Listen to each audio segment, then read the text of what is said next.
to our pronunciation reference course. My name's Sophie and I'll be teaching you each of the 44 English sounds. I'll also be teaching you the positions of organs of speech for proper pronunciation.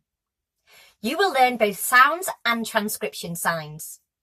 What are transcription signs? That's a very good question. Have you ever opened the dictionary and looked at the word layouts? If so, you will have noticed the special symbols near the words. These are what we call transcription signs. What do they do? Another great question. Transcription signs mean that you can pronounce any word very easily and properly. Okay, are you ready to get going? Brilliant. Let's look at the screen. So the sound that we're going to be learning today is the sound B. That sound again? B. Now the sound B can be found in many words like bug, buzz and bear. Those words again. Bug, buzz and bear. Can you say them? Great. Okay.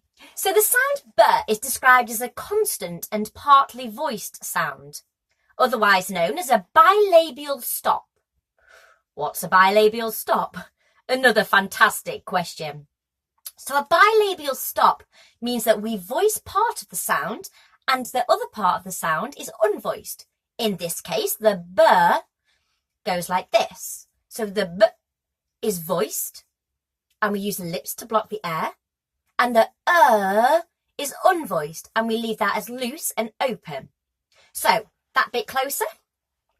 Keep the mouth really, really loose. The jaw loose and the tongue really, really loose.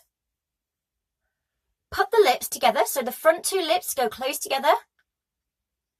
And you get a bit of air in the back of your mouth and get ready to push it through so that those become open. Already like so. B. B. Try again. Lips closed, ready to push the air through. B. Fantastic. So it's pronounced as a long B if you want to extend it a little bit. Those words again. Bug, buzz and bear. Can you think of any more words? The words bug, buzz and bear have the sound B at the beginning. Words like number and problem have the B sound in the middle. Words like tube and describe have the sound B at the end. Try and think of some more and remember that practice really does make perfect. So that's it for me in today's session and I'll see you next time on our fantastic Lingwizer mobile app. The chance for you to become an English pro in no time. I'll see you next time. Bye!